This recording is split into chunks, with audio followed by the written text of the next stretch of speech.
Hello guys, আসসালামু আলাইকুম। আশা করি আপনারা সবাই ভালো আছেন। আজকে আমি আবার নতুন একটা ভিডিও নিয়ে হাজির হলাম। আর আজকে আমি লাউ শাক দিয়ে টাকি মাছ চচ্চড়ি করবো। তো চলুন আগে আমরা লাউ শাক কেটে নিয়ে আসি।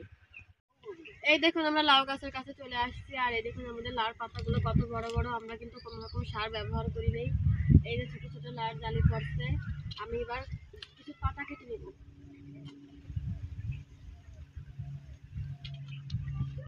আমি লাউ শাক কেটে নিচ্ছি আর 4টা আগা কেটে নিচ্ছি। এই দেখুন আগাগুলোর সাইজ কি মোটা মোটা। এরকম আগা দিয়ে কিন্তু মাছ ঝোল করেও খেতে খুব মজা লাগে। আমরা এবার বাড়ি যাব। আমরা লাউ শাক নিয়ে বাড়ি চলে আসছি। আর এই দেখুন লাউ শাকগুলো কি জালি আর একদম ফ্রেশ। দেখেই কিন্তু কাঁচা খেতে মন চাচ্ছে। এবার আমি আঁশ ছাড়িয়ে কেটে নিব।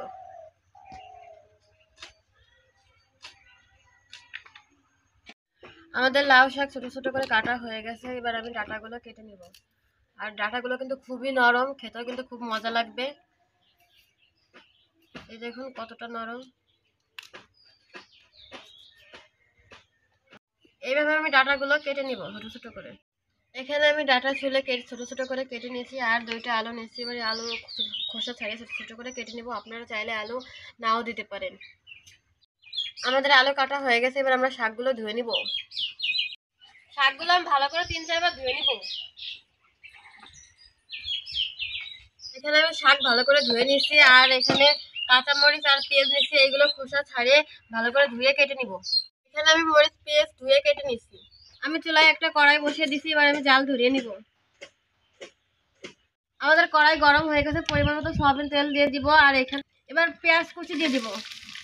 পেঁয়াজ কুচি দিয়ে আমি 1 মিনিট ভেজে নিব। ফিরে এলাম 1 মিনিট পরে। এই দেখুন আমাদের পেঁয়াজ কিন্তু হালকা ভাজা ভাজা হয়ে গেছে। আর দিয়ে দেবো কাঁচামরিচ ফলে। আপনারা আপনাদের পছন্দ মতো ঝাল দিতে পারেন। আমি কিছুক্ষণ পেঁয়াজ আর মরিচ ভেজে নিয়েছি। এর ভিতরে দিয়ে দেবো বাটা মশলা। এখানে আমি রসুন আর জিরা বেটে নিয়েছি। যেহেতু শাক রান্না করবো, শাকে কিন্তু একটু মশলা বেশি লাগে। আর দিয়ে দেবো স্বাদ মতো লবণ। আর দিয়ে দেবো 1 চামচ হলুদের গুঁড়া।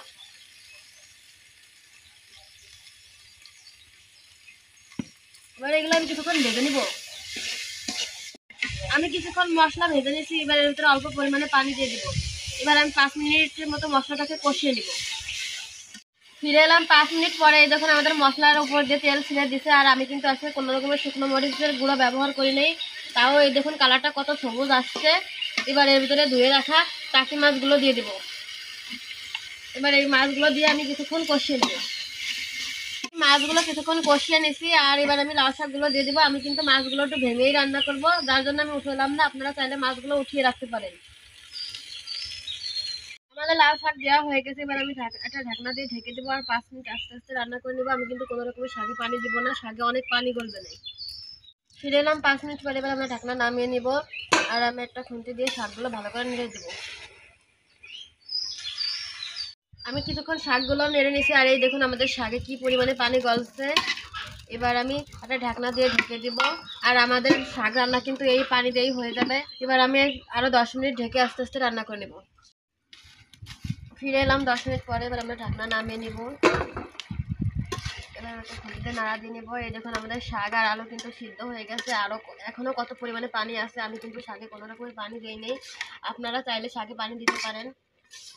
আর আমি আরও কিছুক্ষণ শাক এভাবে রান্না করে নিব। আমি কিছুক্ষণ শাক রান্না করে নিচ্ছি। এবার আমি একটা বাটিতে নামিয়ে নিব। এই দেখুন আমাদের শাকের কালার কিন্তু একদম সবুজ রয়েছে। দেখে কিন্তু খাইতে মন চাচ্ছে।